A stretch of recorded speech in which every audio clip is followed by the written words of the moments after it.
Hello guys, నేతి బొబ్బట్లు ఇలా పర్ఫెక్ట్గా స్మూత్గా టేస్టీగా నేను ఎలా చేశానో చూసేద్దాం రండి. బట్ నేను కూడా ఫస్ట్ టైం ట్రై చేయడం, కానీ చాలా పర్ఫెక్ట్గా వచ్చాయి. మా మమ్మీ కూడా షాక్, అసలు టేస్ట్ చాలా బాగా. నేను 1 ఫుల్ గ్లాస్ ఆఫ్ శనగపప్పును తీసుకొని వాటర్ వేసి సైడ్ పెట్టేశాను. నెక్స్ట్ సేమ్ గ్లాస్ తోటి 1.5 గ్లాస్ మైదా తీసుకున్నాను. కొంచెం సోడా ఉప్పు అండ్ దానికి తగినంత సాల్ట్ వేసుకొని మొత్తం ఒకసారి బాగా మిక్స్ చేసుకోవాలి. నెక్స్ట్ కొంచెం కొంచెం వాటర్ యాడ్ చేసుకుంటూ బాగా కలుపుకోవాలి. అండ్ పిండి చేతికంతా అయిపోకుండా అతుక్కోకుండా ఉండడానికి ముందుగానే మనం ఆయిల్ పూసుకొని పిండి కలిపితే ఫాస్ట్గా అతుక్కోకుండా బాగా కలపడానికి అవుతుంది. 4 టేబుల్ స్పూన్స్ వరకు ఆయిల్ వేసుకొని కొంచెం కలుపుకొని పక్కన పెట్టేసుకోండి. ప్లేట్ పెట్టకుండా మాత్రం పెట్టకండి, ఎండిపోతుంది పిండి. అండ్ నెక్స్ట్ ఇందాక మనం నానబెట్టుకున్నాం కదా, ఆ శనగపప్పుని క్లీన్ చేసుకొని వాటర్ అంతా కంప్లీట్గా తీసేసి కుక్కర్లో వేసుకొని పప్పుని ఏ గ్లాస్ తోటి తీసుకున్నామో సేమ్ గ్లాస్ తోటి 2 గ్లాసెస్ ఆఫ్ వాటర్ తీసుకోవాలి.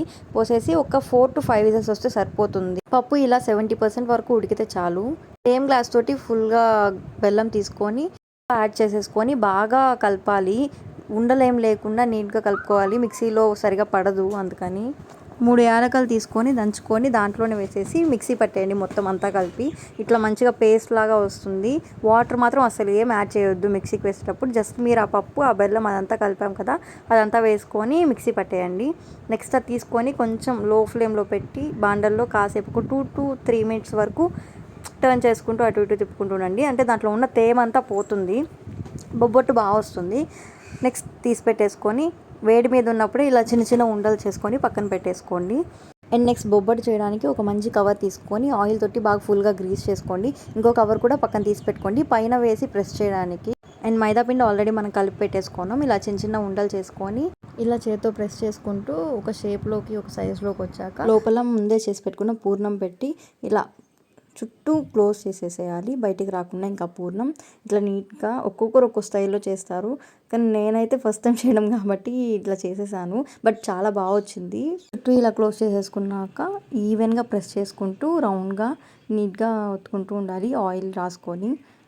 నెక్స్ట్ ఆయిల్ గ్రీస్ చేసుకున్న ఇంకో కవర్ తీసుకొని ఇలా పైన పెట్టి ఇట్లా బాగా ప్రెస్ చేస్తే ఈవెన్గా మంచిగా రౌండ్ షేప్లోకి వచ్చేస్తుంది. అండ్ బాగా పల్చగా నీట్గా వస్తుంది బొబ్బట్టు, అందుకని ఇట్లా చేస్తాము. ఇది నాకు మా మమ్మీ చెప్పిన ట్రిక్ అనమాట. ఇట్లా నీట్గా చాలా ఈజీగా చక్కగా వచ్చేస్తుంది, చేతికి కూడా ఈజీగా వచ్చేస్తుంది ఎక్కడ అతుక్కోకుండా. నెక్స్ట్ ప్యాన్ కొంచెం హీట్ అయ్యాక బొబ్బట్ని దానిపైన వేసేసుకొని చుట్టూ గీ వేసుకొని బాగా 2 సైడ్స్ గ్రీస్ చేసుకోవాలి. అప్పుడే మనకి నేతి బొబ్బట్టు అవుతుందండి. బొబ్బట్టు నెయ్యి ఎంత ఎక్కువ వేస్తే అంత టేస్టీగా ఉంటుంది బొబ్బట్టు. చూసారు కదా ఎలా పొంగుతుందో, మంచి గోల్డెన్ కలర్లోకి వస్తుంది. చూసుకుంటూ ఫ్లేమ్ని మీడియం టు హై అడ్జస్ట్ చేసుకుంటూ మనం టర్న్ చేసుకుంటూ కాల్చుకోవాలి, లేకపోతే మాడిపోతుంది. And finally bobbattu is ready. చూస్తుంటేనే నోట్లో వాటర్ వచ్చేస్తున్నాయి కదా, ఇంకెందుకు లేట్, సేమ్ రెసిపీని యాజ్ ఇట్ ఈస్ ఫాలో అయిపోయి మీకు ఎలా వస్తుందో జస్ట్ కామెంట్ బిలో.